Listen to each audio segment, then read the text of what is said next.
नेता ने कुछ तंत्र मंत्र भी कराया था इस चुनावी नतीजे और उस दौरान। तो ऐसी कौन सी क्या नौबत आन पड़ी कि तंत्र मंत्र की भी जरूरत पड़ी कि चलिए कार्यकर्ताओं ने ग्राउंड लेवल पर तो आप लोगों ने काम किया। मतलब ये चर्चा है, आपकी जानकारी में आई हो तो बताइए, क्योंकि कि तंत्र मंत्र 11-12 जो है तांत्रिक भी बुलाए गए थे। बीजेपी का तंत्र है उसके सरकार का काम, या फिर वो नरेंद्र मोदी जी की सरकार हो या फिर डॉक्टर प्रमोद सावंत जी की सरकार हो, और मंत्र है उसका हर एक कार्यकर्ता जो बिना किसी अपेक्षा के, बिकॉज क्योंकि टिकट तो 30 लोगों को मिला है, बट बाकी जो हमारा 4 लाख का मेंबरशिप है उसमें से असंख्य कार्यकर्ता, देखो all said and done, I mean Sujay ji will also accept कि बाकी बीजेपी का whatever may be the problems he has, but the credit, the efforts of the कार्यकर्ता मेरे ख्याल से is what differentiates। क्योंकि आज आप देखो ना, आज अब मैं किसी चैनल पे लीडर ऑफ ऑपोजिशन को सुन रहा था, he is openly blaming ticket selection. कहता है कि अगर टिकट सिलेक्शन डिफरेंट होती तो शायद आम आदमी पार्टी ना जीतती 1 या 2 सीट।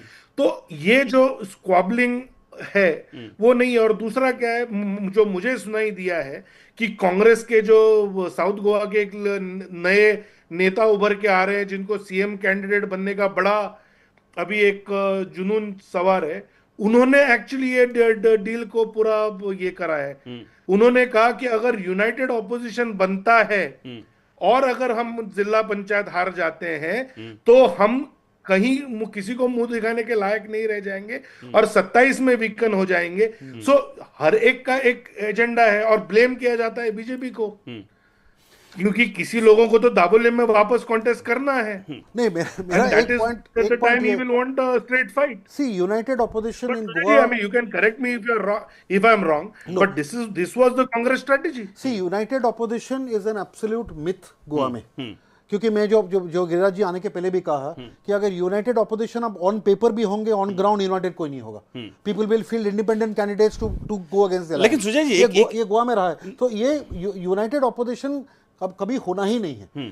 हो गया था इनफैक्ट वो लास्ट लोकसभा इलेक्शन में जो कैप्टन बिरिया जीते थे उसमें ठीक है, आपके लोग दे वर्कड हार्ड, कुछ सीट्स में लीड किए थे, that worked. But right now, I don't think there is no honeymoon. That honeymoon period between AAP and Congress is long gone. देखिए ये बात तो यहाँ गोवा पर ही नहीं फिट हो रही है। अगर इसको आप जाएं बिहार के अभी के नतीजों पर आप देख लीजिए, कांग्रेस और आरजेडी साथ में आई थी।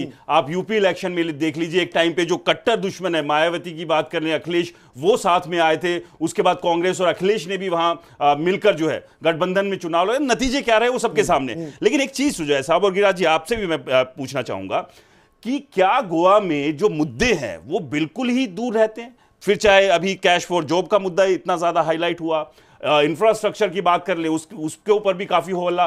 अभी रिसेंट इंसिडेंट कितना दर्दनाक था, 25 लोगों की जान चली गई जो इलीगल एक्टिविटीज जो चल रही हैं उसकी वजह से। और ऐसा नहीं है कि वो सिर्फ एक ही बार तक सीमित थी, और भी और इस तरह के बहुत सारे मुद्दे हैं। क्या ये सब मुद्दे गोवा के इलेक्शन में, फिर चाहे ये जिला पंचायत की बात कर ले या विधानसभा या लोकसभा की बात कर ले, क्या वो पीछे छूट जाते हैं? देखिए मैं बता दूं, फिर गिरिराज जी बताएंगे। मैं देखिए दो चीजें, एक ये है कि गोवा का local issues are more important than any national issue. दूसरी बात कि गोवा में एक one local issue is not valid for the whole of Goa. Goa में एवरी रीजन में, आप नॉर्थ गोवा में चले जाएं, साउथ गोवा में चले जाएं, अलग अलग कॉन्स्टिट्यूंसी में चले जाएं, लोकल इश्यूज गोवा में बहुत जरूरी होता है।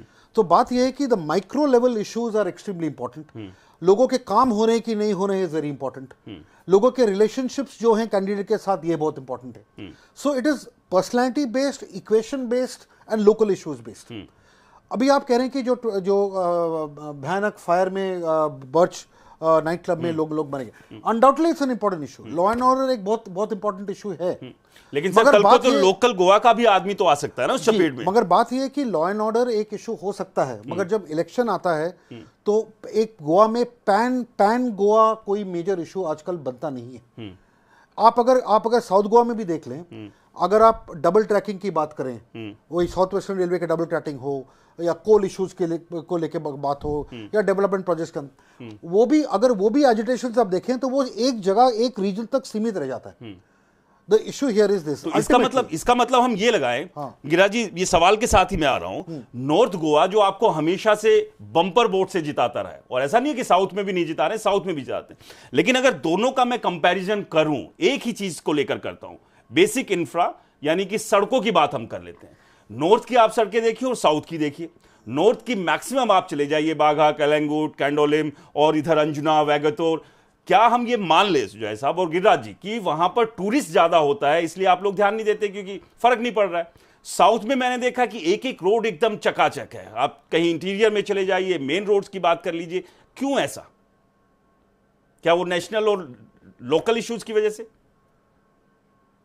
नहीं, एक तो सबसे पहली जो चीज है कि इश्यूज मायने नहीं रखती, मैं ये नहीं मानने के लिए तैयार हूं। दूसरा, बहुत बार अगर मतलब ऐसा नहीं होता कि मैं कह सकता हूं कि अवर गवर्नमेंट इज 100% परफेक्ट, बट अगर हमसे भी कुछ गलतियां हो रही हैं तो मेरे ख्याल से जब लोग, गोवा के जो लोग हैं वो बहुत समझदार है, they take a step back and then they see. एक जगह पे डॉक्टर